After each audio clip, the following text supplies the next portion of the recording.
Okay, great.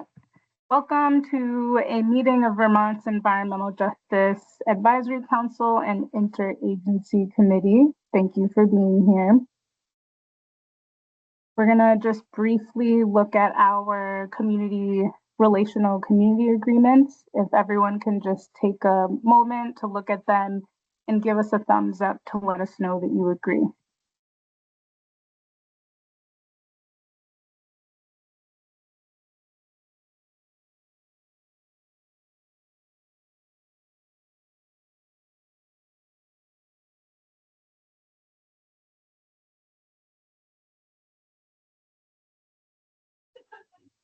All right, sounds good. Let's move on to our meeting minutes and agenda approval. The agenda is in the chat. It's the last bulleted item. If anyone can't access the chat for any reason, just let us know. But the plan is for us to give you an overarching EJ law update. And then if there's any members of the public, we'll move into public comment for a few minutes. And then Rachel Stevens from our legal team will jump in and just give a recap of executive sessions.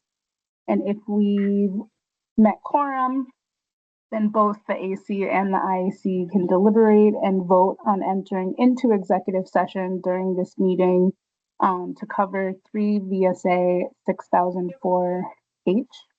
And then depending on where we land, the executive session will continue or the public meeting will end. So I can't see everyone at this point. Yeah, go ahead, Juliet. I just wanted to add one quick thing, which is that right now, as of where we stand, we have 3 advisory council members, so we're not yet reaching quorum for the advisory council. But that said, the interagency committee could enter into executive session as part of the motion to enter in, they could include the 3 advisory council members who are present. So that is to say, just because the AC doesn't have quorum doesn't mean that the folks who aren't present or who are present can't be part of that meeting. So I just wanted to clarify that. That's good. Yep. Yeah, thanks for sharing that.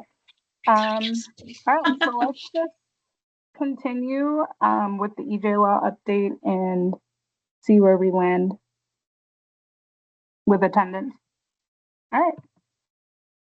So now we're going to go over some updates, and really it's just a meeting recap. We've had several public meetings in the last couple of months. So on April 2nd, we had an ISC meeting.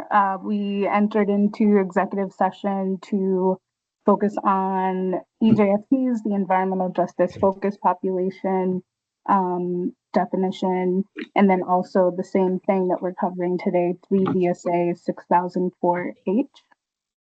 Then on April 8th, we had an advisory council meeting where the advisory council revisited, deliberated around the environmental justice complaint definition, kind of following up on the interagency committee's civil rights and EJ complaint summary reports. Also in that meeting, the advisory council had their second kind of technical assistance meeting on the cumulative environmental burden rulemaking. So we went into detail around that and focus more on the advisory council's role and explain more about what that process looks like.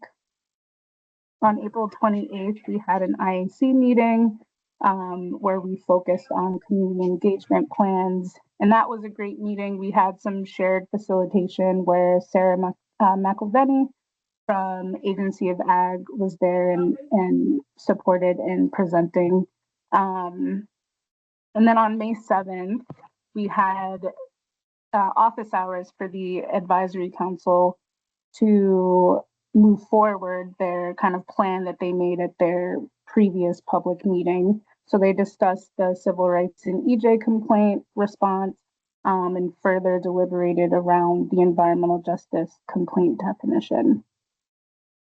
One thing we wanted to just circle back around, so Mariana, I think you and Rich mentioned at the April 8 AC meeting the EJ Network's Environmental Justice Summit.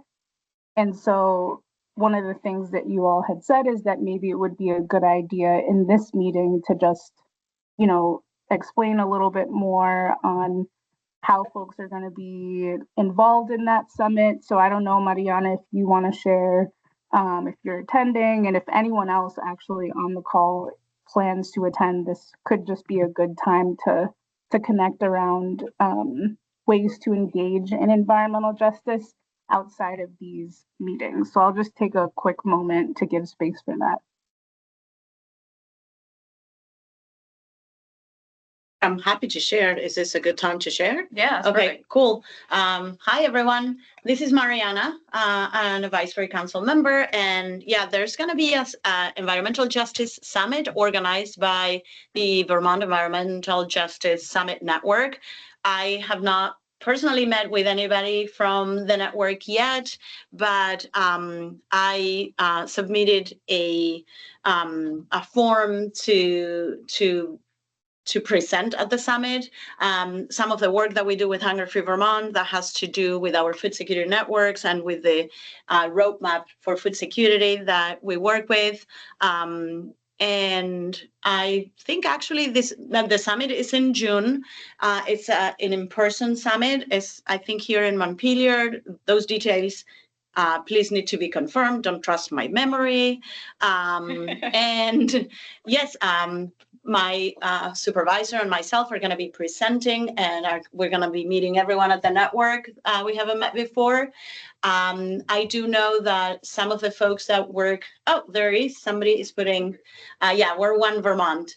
Thank you, Amy. And yeah, I'm not sure what else you guys would like me to reference, except that it's going to be a day to meet people and discovery.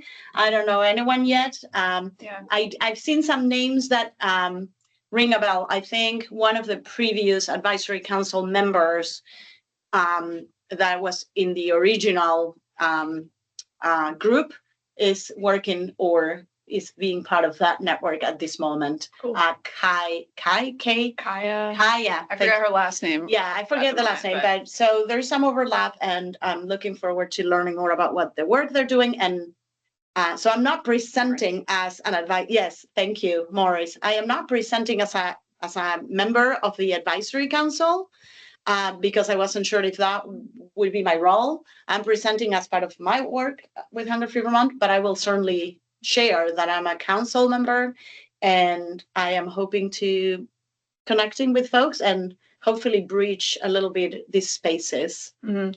And Rich isn't able to come today, but I believe he is going to be on a panel on behalf of the Vermont Commission on Native American Affairs. So there's a lot of overlap with our group. That's cool. Yeah, and I can bring. Can you name that date again? Did you repeat that? I was just asking if the date of the event could be repeated again. Yeah, it's June. June 12 and June 13. There you go. June 12th and 13th.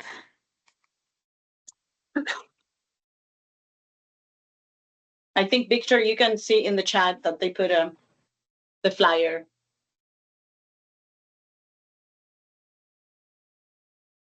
All right, thank you. We just wanted to make some space for that. Thanks for sharing.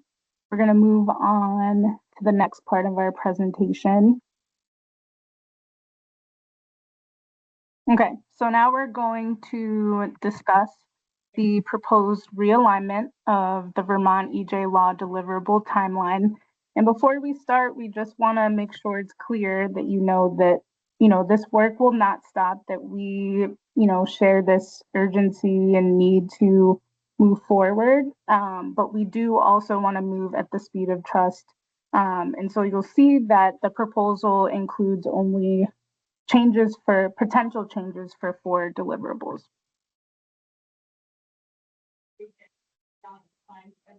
Okay, So why is the realignment needed? It's needed for advisory council support and engagement. For us, it's really important that you all have adequate time and the, like structured technical support to move forward in implementation and make sure that you're feeling good. And then also that you feel comfortable consulting as well.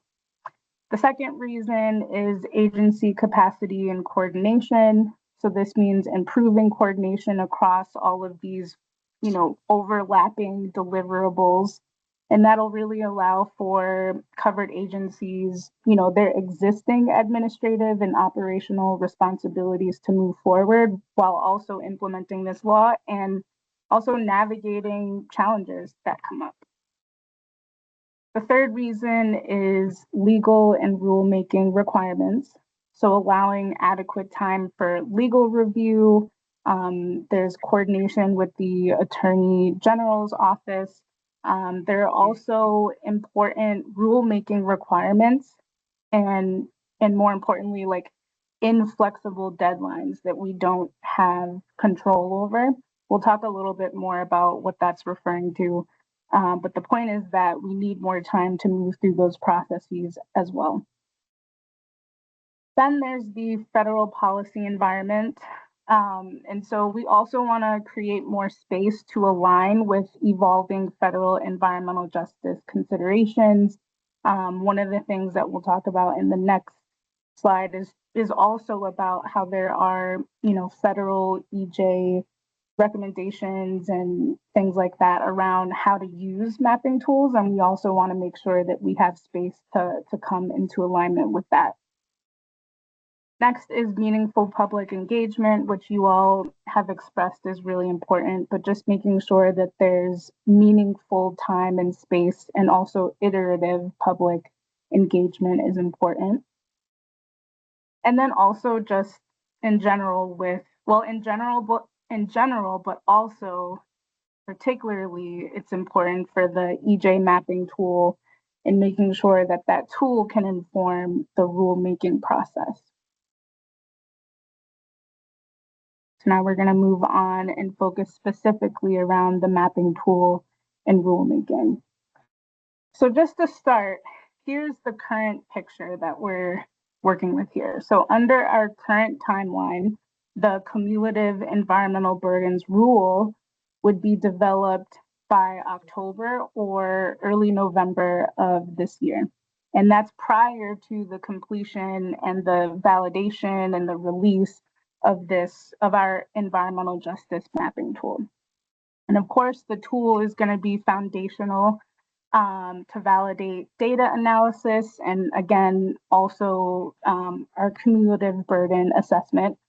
So again, so under this timeline, it would kind of, it's requiring that we would have to move through the cumulative burden process before we have the mapping tool in place.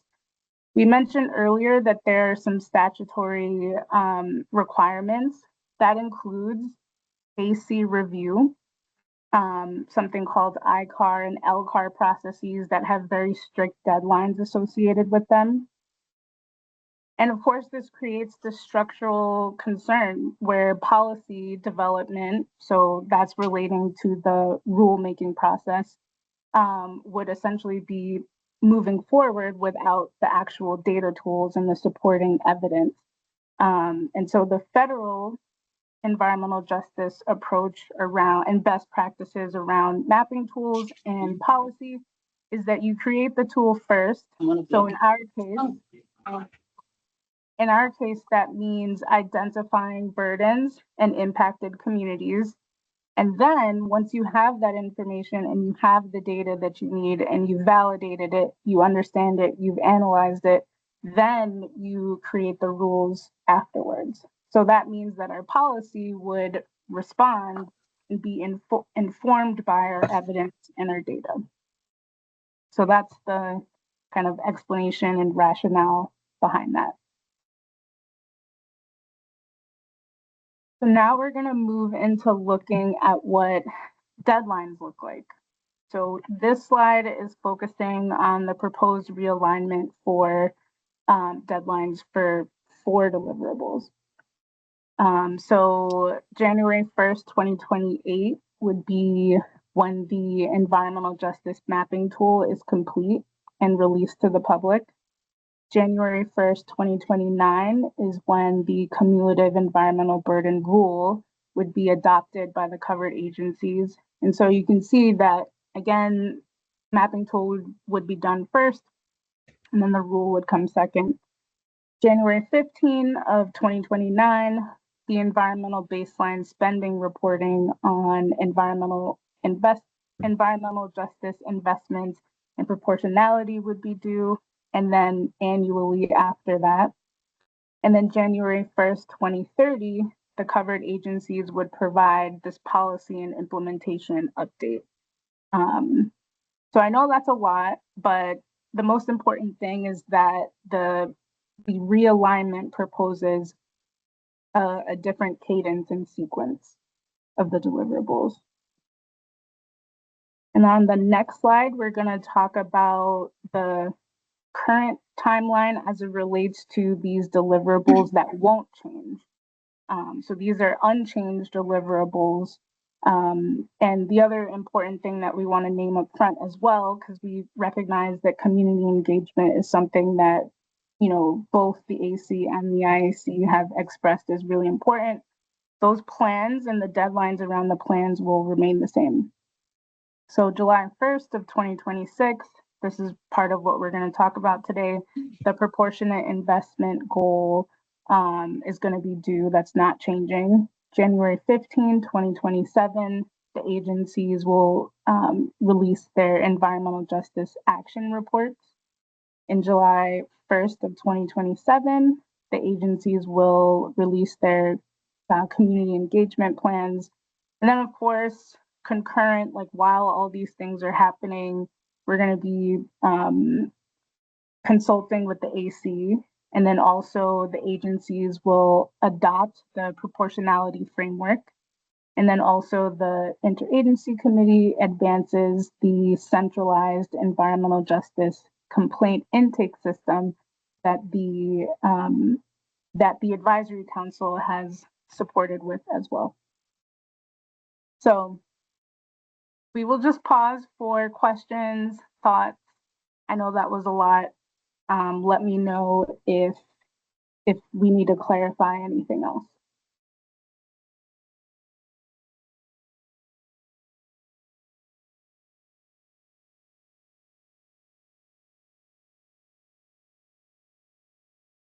Hi, folks. This is Carla. I'm going to put on the chat because there was reference to LCAR and ICAR. I'm going to put on the chat really brief explanations of what those are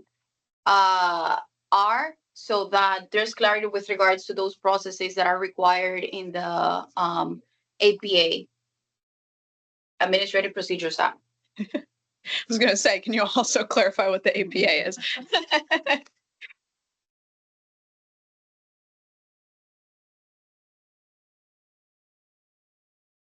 Thanks, Carla. Any other thoughts? Okay. No reactions? It all sounds good. Well, and perhaps just for transparency, I've been communicating with both bodies, with the members individually. So when this all came to a head, I immediately sent messages to all IAC members and all AC members, just to ensure that there was full awareness of how things evolved, came to be, and with the process that we were expecting to be part of. Sounds good. Okay, so we're gonna break for public comment. It looks like there are a couple of folks on the call that are not on the AC and the IAC. I don't know if you folks want to unmute, if you're members of the public and just want to share or say hi.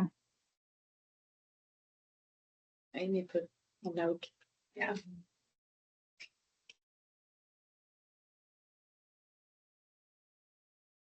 Oh, okay, Amy, before we move on to public comment, Amy says in the chat that the dates are clear, but the how to do them still feels hard and unclear.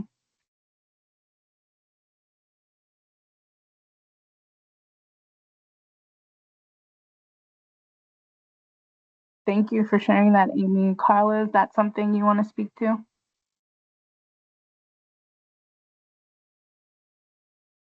Yes, that yes, that still remains a question, right? We are getting I think a much needed realignment if things go the way that they're expected to go, right? This is still uncertain. But what remains to be ascertained is, how do we get there? And I think the great thing about the realignment, the proposed realignment, is that it would allow us more time to organize and coordinate around those very complex deliverables. So the goal is that in order for us to get there the way that it was intended in the law, it's intended in the law, is going to be, delivered with more time.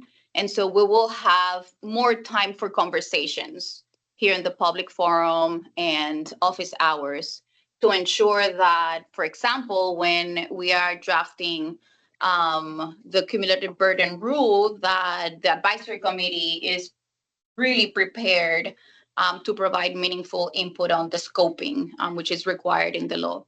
So the how specifically we're going to move forward with those deliverables will likely change for the better in terms of the extent that we will be able to engage with the advisory council and members of the public. So that should, alleviate some of the concerns that we've discussed in public meetings about engagement, consultation, seeking advice from the public and members of the council.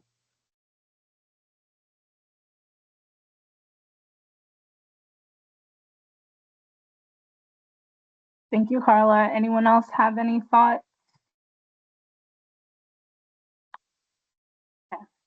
Okay, we can break for public comment.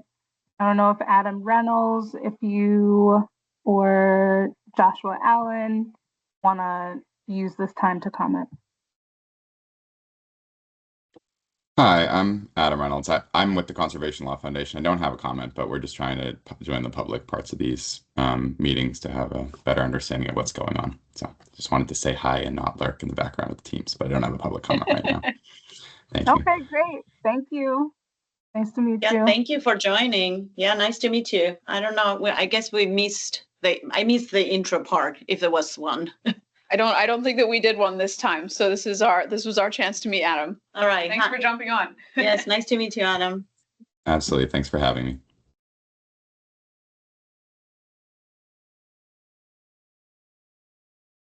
And my name is Josh Allen. Can you hear me? Yes. Yep, we can hear you. I'm with the Agency of Education, so I'm actually the recent member to the IAC. I attended last week in person with Juliet and Carla. But I appreciate you all for having me, and I'm listening in. Thank you. Sounds great. Thank you. Good to meet you. Not to put you on the spot, Bob, but do you want to speak a little bit to that transition that's taking place between you and Josh?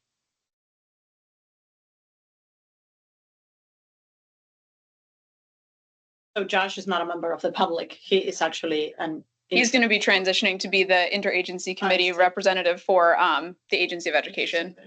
Yeah. Okay, maybe Bob doesn't want to share. That's fine.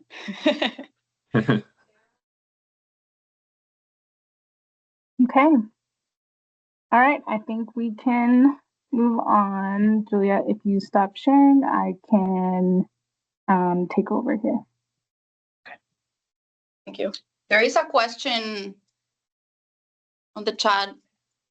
Jennifer is asking, I am unclear. Are these new dates proposed or in law already? They are proposed. And what does what do we depend on for them to become in the law, to get in part, to get in the law? Yes, they need to be approved by the two bodies and then signed. Okay. By the two bodies, you mean the legislature? Yes. Yes. And right now they are drafted into S325. Janet, I see that you have your hand up, and I know you've been at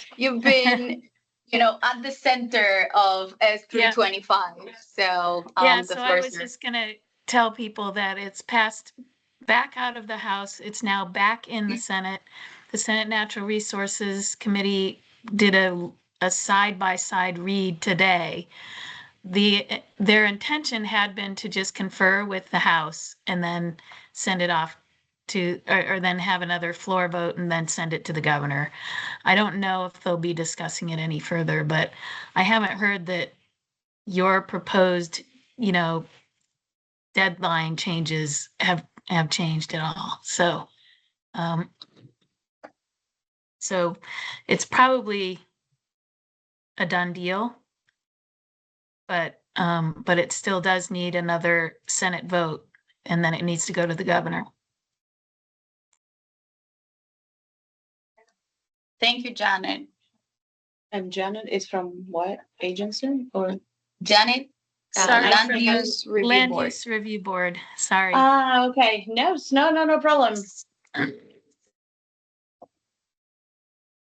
Jennifer put two things in the chat if you want to speak to them, Carla. Jennifer, does the AC generally agree with these changes? Have we weighed in officially? Well, I'm gonna let AC members discuss that, but I'm just gonna say from my perspective, when I had the conversation with the representative, and this became an option, I reached out to all advisory council members, and what I've received is consensus in terms of their support. And the council member who had concerns was Jennifer. And then, we had a conversation by email. But if you want to speak about that, Jennifer, but before I would like to, open the floor for any advisory council members regarding how they feel about the advisory council, your position as an advisory council member with regards to that.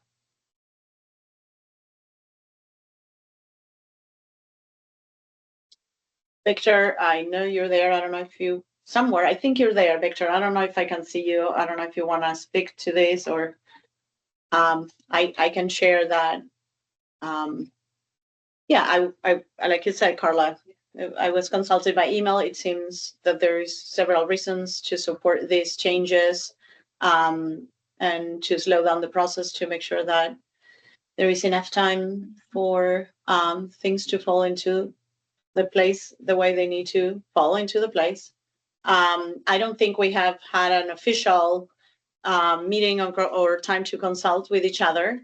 I don't know if that is required or needed. And I think the proposals come from ANR, and I think for the most part, this is the dynamic of this council. We kind of like don't know how to move the law forward, so we trust you to move things forward, and we are kind of consulted in this manner that it doesn't feel necessarily like we are moving things forward, but we are consulting and kind of like, is that okay with you? And I guess this is the way that law has been done for the most part in Vermont or in the United States. I'm not familiar. So yeah, if we think of a council, like the ideas come from us and the speed come from us, and we are a council, like, like in imagination, the old ways that councils get together, consult, trust, and then they spread the word and things happen. No, that is not in that way. That doesn't work that way. So I think that Jennifer has mentioned a few proposals so that there is a shift toward that in some possible way that I don't even know how that could possibly happen, but I am very open to try to move the needle towards something that is different. But at the same time, we need to comply with the law, and we have these structures that hold us, and it's hard to break them all down at once. So yes, we have been consulting individually. No, we have not weighed in officially like a council, and that's okay with me. I keep on trusting that everybody has the best intention and that the people who have the knowledge are moving things forward to the best of their ability. So with that, I leave it, pass it to Jennifer and Victor to see what they feel like.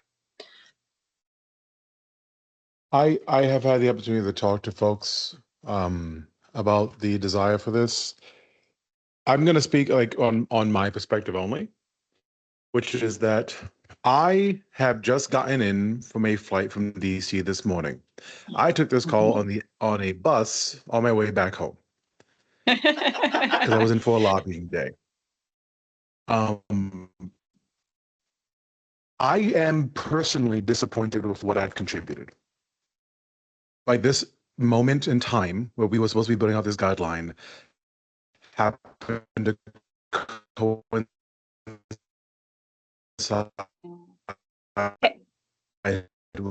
Hey, Victor. I do not want to put on the back burner that I personally have had to put on the back burner in order not to burn out. Am I breaking up?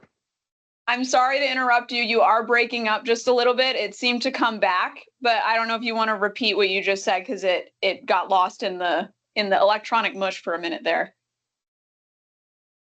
Am I audible now? Yes. Okay. I have personally been disappointed by the amount that I have been able to contribute to what has been a very dense process for review and creation. I have been able to review. I haven't had time to put things down, and I thought I would because my work schedule was different at some point. And I think a lot of people who are in the EJC in general are in a boat where technically our schedule could change depending on the news cycle. And having an extension would, I think, give me more time to contribute, because this upfront section, the where we are designing how the guidance interacts with agencies and potentially helping lay the groundwork for how community members then get to interact with a complaint system, that is going to be the part that we need to contribute the most to. And there aren't that many EJC members contributing to the build out as directly for understandable reasons. So an extension would help buy that timeout, because the construction of that is probably the biggest point to sprint off of, right? If that platform can be established, then a lot of other things that we have to do afterwards in the long haul are a little easier because there was clarity up front. So the better quality that we can provide here in this section, the better the quality that people will receive later down the road. And extending the time for development might help make that happen. And at least I know, but if I say that generally, I know that for me personally, it would definitely buy me more time to pick up back where I left off and actually feel like I have been contributing something substantial. Thank you, Victor. We appreciate you. Maybe we want to let's see if Jennifer has any comments and then pass it to Carla. Sure. Yeah, thank you for explaining. I just wanted to understand where this was at. I did receive and read Carla's email. It didn't read to me like it was asking for, agreement. I did ask for clarity, like what are you asking for something specifically? And I guess, I as long as it's not being presented as if this is some type of decision of the EJ Advisory Council, since we have not had any ability to even talk to each other in recent memory, to the just among the advisory council members, and certainly not about this. I do worry about like just even the word consensus. There's the word consent. You might be getting individual consent, but that doesn't equate to consensus among the advisory council. So I think it is important that discussions are had. And if you're looking for an agreement or a decision from the council, that we give time for the council to actually meet with each other to discuss, if that's desired. But as long as this isn't being presented as something the EJ council agreed on, then A&R is, I just want to be clear, A&R is proposing these changes and they're in a bill and it is moving forward to change. I do like, and I don't want to stand in the way of anything or like disrupt things for no reason. I do find it, it's a strange thing to balance, because there are so many other laws that get thrust forward, and deadlines that are just held tight. And are seemingly immovable and held up like, well, we can't miss this deadline, so we have to just charge forward with this community engagement or this planning process. And so for so many other laws, especially environmental laws, land use laws, natural resource type laws and climate type laws that are being have been implemented, that is just my observation in this state. There's like there is a sense of urgency and we do rush ahead. And then when it comes to the one law that maybe could grapple with those facts, we continue to sort of like, not the people here, but I feel like this council, these two councils and the team at A&R, if we had been fully resourced from the beginning, a lot of other things that we've seen in the last 4 years probably would have looked a lot different. And so it's just always these things like, why is the most important thing getting delayed, where a lot of other priorities just get pushed forward. So that's where, I just get worried. If I may say a few things, and then Abby, I see your hand up. I appreciate, Jennifer, your input and Mariana's and Victor's. And what I would like to say is that perhaps because it is the most important thing, is the thing that we should develop with the most care, and ensuring that we're centering the voices that need to be centered. And up to this point, what we've heard and is recorded in many public meetings from both bodies, and there's consensus about that, is that the timeline in the law does not allow for the development of the voices that should be centered. There is no time, and this is what we've heard, there's no time to consult appropriately and meaningfully. There is confusion around the complexity of the deliverables and what they exactly mean and what the impacts are for the communities that we should be centering in this work. And as a result of that resounding voice and sentiment, when I had the conversation with the representative, it became obvious to the representative, and these are their words, not mine, that it looks like we need to ensure that those voices are brought meaningfully to the implementation of the EJ law. So what I would like to get a sense for, Jennifer, is whether there's consideration in your position that the timeline, the structure of the bill itself does not allow for engaging the voices and the knowledge and the experience that the law is intending to center.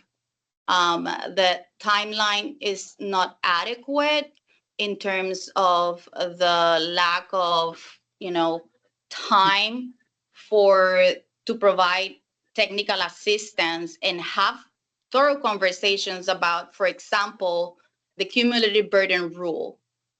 The law asks that the advisory council is consulted in scoping. The Agency of Natural Resources has provided 3 touch points on the cumulative burden rule, and we're still receiving feedback that it is confusing. I recognize, Jennifer, that you are dissimilarly situated with regards to these areas of work and topics. And it is also really important to consider that the council has other members that should be situated comfortably to be able to provide the engagement and the advice and the consultation that the law is seeking. Putting together a rule that has to do with cumulative burden impacts and how those impacts, burden or not, environmental justice focused populations in Vermont without us knowing and understanding the Vermont landscape does not seem like a reasonable nor effective way to move forward with building that rule. And I think there's clear consensus around that, not only within the advisory council, but also with the interagency committee and also with entities like CLF. There's a recognition that this rule is going to impact and potentially change the way that important land use decisions are made in Vermont. And to create that rule within the timeline that the law considers, which would actually have us finalizing the rule before the mapping tool is ready, seems inadequate. And so the proposal came from the Agency of Natural Resources, the entity in charge of providing technical assistance. But the process that got us there was the communication, persistent communication, and regular communication with legislators in the General Assembly that this is what we're hearing from our council. This is very important that there's awareness that the environmental justice law that was enacted in the state as currently structured does not allow for the council to be properly consulted and their feedback incorporated. And so the impetus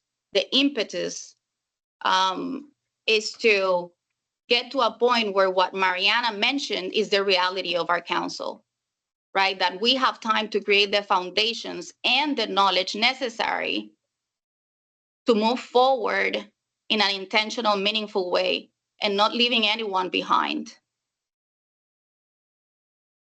So thank you for allowing me to share. I see Abby and Jennifer. Yeah,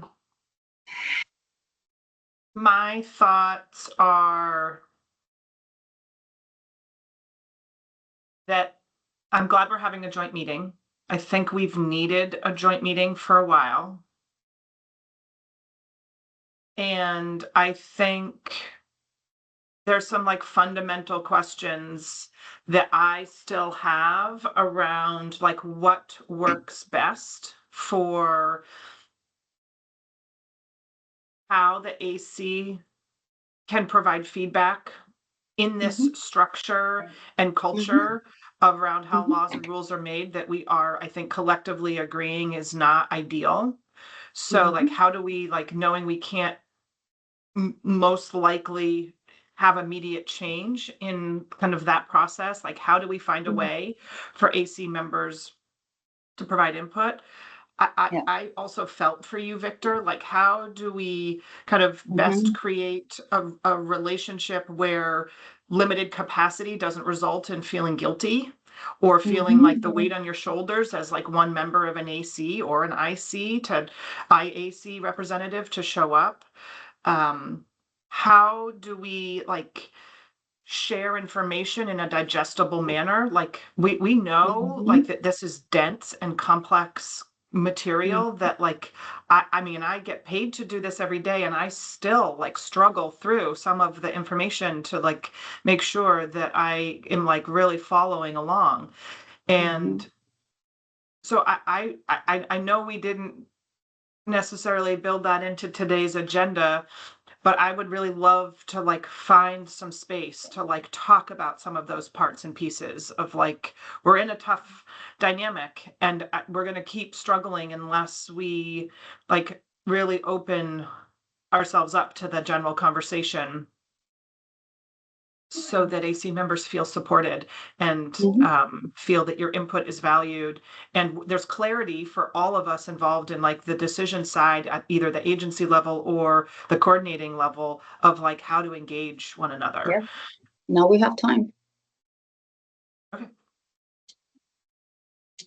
So we have Jennifer's hand, and then I saw that Mariana also raised her hand in the meeting. So I just want to make sure that that doesn't get lost. Go ahead, Jennifer. Sorry. Yeah, just reflecting on some of the things that Carla shared, but basically, you know, to me, the resourcing piece of the council is one of the major restrictions. You know, we have been meeting for 4 years. I don't think it's a time thing.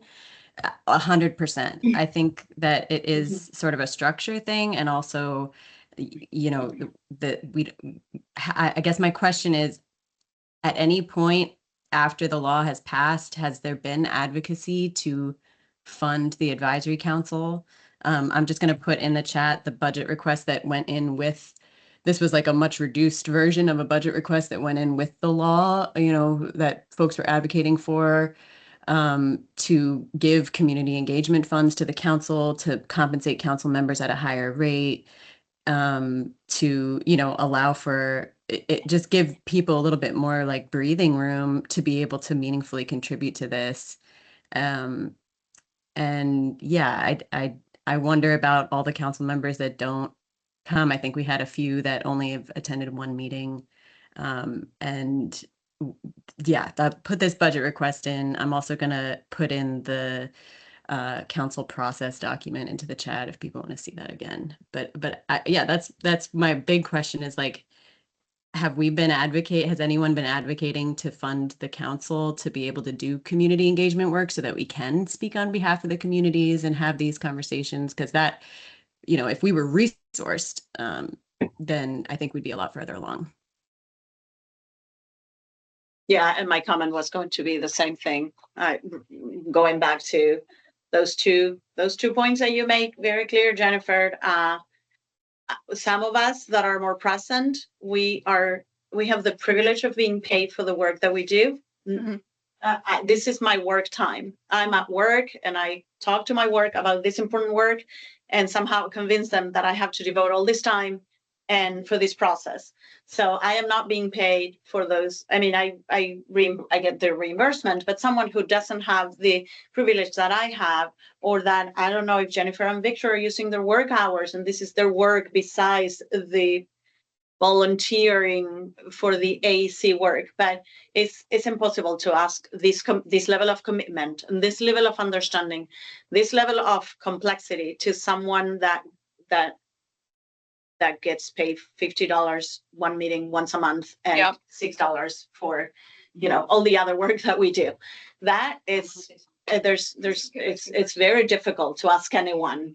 So the few of us that are participating, we're lucky in that sense, or privilege, or we have that special protection from our jobs, I would say. I don't even know if that's appropriate, but, and then again, how we work together and how, and to make folks that are far removed from this governmental structure feel welcome in this space, we need to change this structure. And Jennifer have provided a template, and I would love to see that taking little steps toward that structure or other structures that we can come up with all together.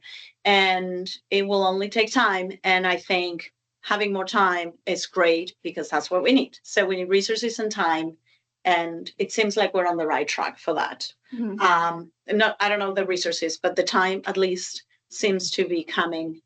And I feel for you, Victor, that you're on a bus doing this. Thank you so much for your dedication. Please don't feel disappointed. You've been amazing so far, and you will continue to be. I second that about towards you, Victor, like sending. I hope you're not feeling too much of that weight. I just wanted to say a couple of quick things. One, I just want to say from like my personal perspective, this whole thing with the advisory council and the poor compensation rate and the poor, like, we don't have capacity to do this work. It's just, it makes me genuinely upset. It's something that I care very deeply about. I complain about it audibly all the time at work to anyone who will listen to me. We have an internal community engagement community of practice where we've talked extensively about compensation, and I have done nothing but complain about poor compensation rates for advisory council members.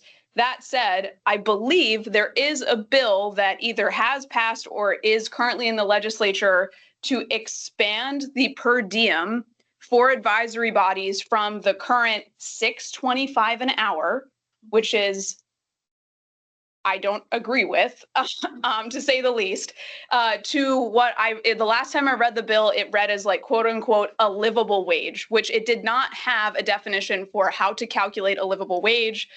I digress. So that is an opportunity for us that we should look into and pursue. Secondly, I also just want to say that the appointing bodies, the people who appoint the advisory council do not communicate with our team. And so when they appoint advisory council members, I don't know advisory council members if you guys remember your appointment process, but I really would firmly doubt that they provided you with, here's how much time this is going to require. Here's some information about your roles and responsibilities. Here's some information about the complexity of this law. We try to provide that orientation when we have new advisory council members, but by then it's too late. You've already committed to being on the advisory council. And so I wish that I want us to like develop a system where there's more communication between us and the appointing bodies, because I think that people should be able to have informed consent before getting on this council, which is not to say that I think that anyone who's on the council doesn't belong. I think you do belong, but you deserved to know what this would entail before coming on. You know, that's not fair.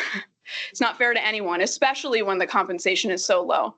I have a lot of other things that I want to say. I just want to be clear that our unit really cares about this.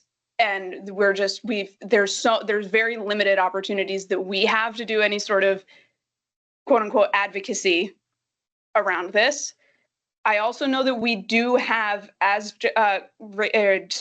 Kim said like 15 minutes ago in the chat, we do have our Associate General Counsel on today's meeting to talk about something kind of unrelated. And so I want to just acknowledge that if there is an opportunity to transition the conversation towards that at some point, that would be really welcome. Because it is an important topic, what we're going to be talking about.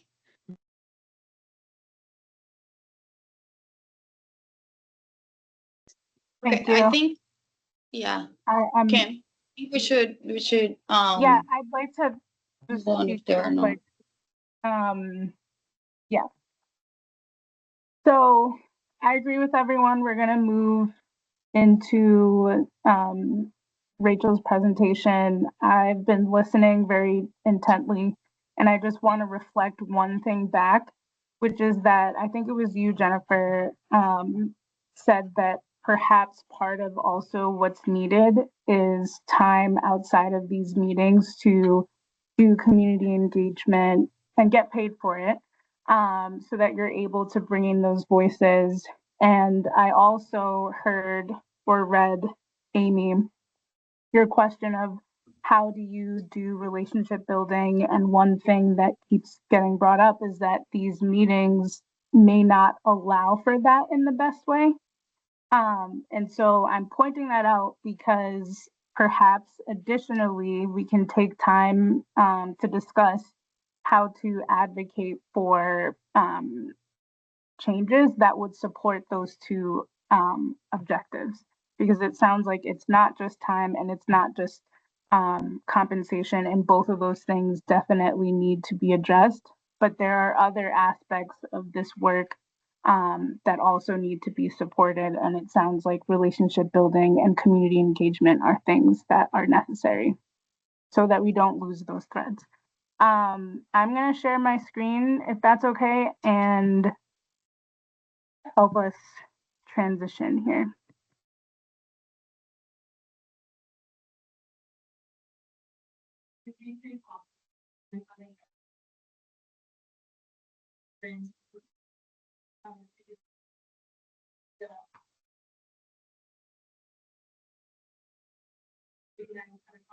Okay, I'm going to pass it over to our Associate General Counsel, Rachel Stevens, to give us a recap of executive sessions.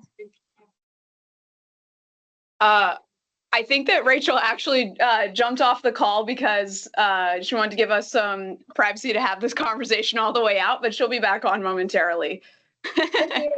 I'm here. Oh, okay, cool. Thanks, Rachel.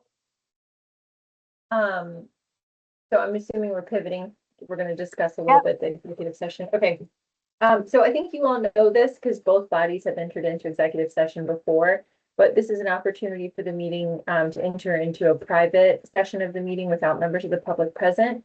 And under the Vermont's open meeting law, the purpose of an executive session is only to discuss matters where, quote, premature public knowledge would clearly place the public body or the public at a substantial disadvantage. Some examples that we've used for executive session in the past have been to discuss drafting contracts and to discuss confidential attorney-client communications.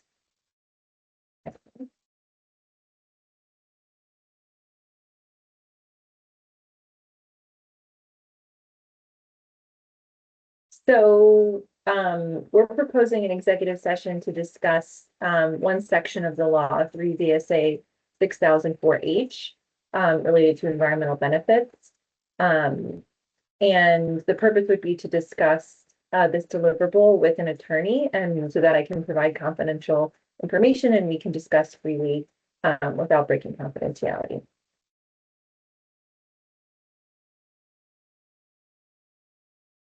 This is the procedure to enter into executive session. A motion must be made in an open session that indicates the reason for doing so. It requires a 2/3 affirmative vote from the bodies, and no other topics may be discussed in the executive session, and information shared in the executive session should not be shared publicly and should be kept confidential.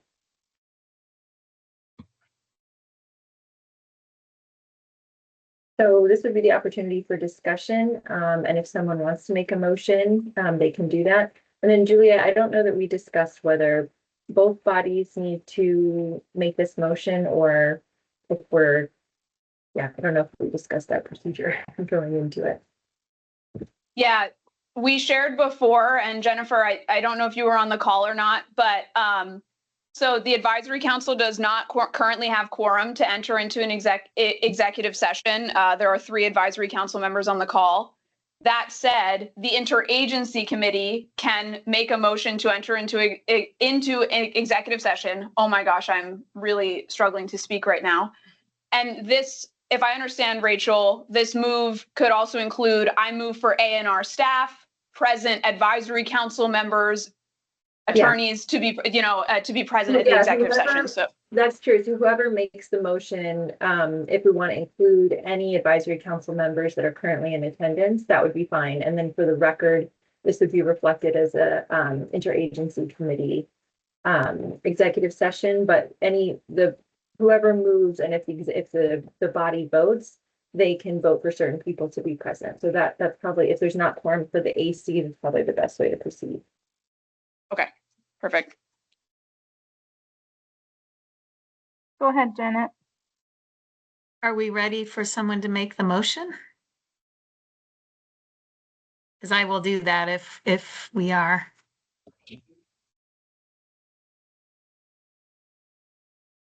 Okay. Shall I? Go for it. Yes. Okay, I, Janet Hurley, move to enter into executive session for the purpose of discussing confidential legal information with an attorney pursuant to 1 VSA Section 313A 1F. The executive session will be limited to 3 VSA Section 6004H and associated legal issues with the attorney. Sharing this information with the public prematurely will put the AC and IAC at a substantial disadvantage because they need to understand confidential legal risks to implement the EJ law. I move for A&R staff, any advisory council members, including attorneys, to be present, and including attorneys to be present. Okay, great. I think we need a second. I'm going to vote. And we're just going to do a vote of the agency members present. The interagency members, right? Yeah, yeah. Yeah. Okay. A second. Juliet, do you want to do roll call or just do hands, or how do you prefer? Yeah, let's do roll call. Because we have a couple of folks from, there are a few agencies where there's more than one person present. I'll speak out the agency name, and then if the main IAC member as of right now could please vote, that would be appreciated. Does that make sense? Absolutely. All right, cool. ANR, Agency of Natural Resources. Okay. Yay. Agency of Transportation. Yay. Agency of Education. Yay. ACCD, Agency of Commerce and Community Development. Yeah. Agency of Agriculture. Yay. Department of Health. Yes. Public Utility Commission. Yes. Department of Public Service. Yes. Department of Public Safety. Yes. Land Use Review Board. Yes.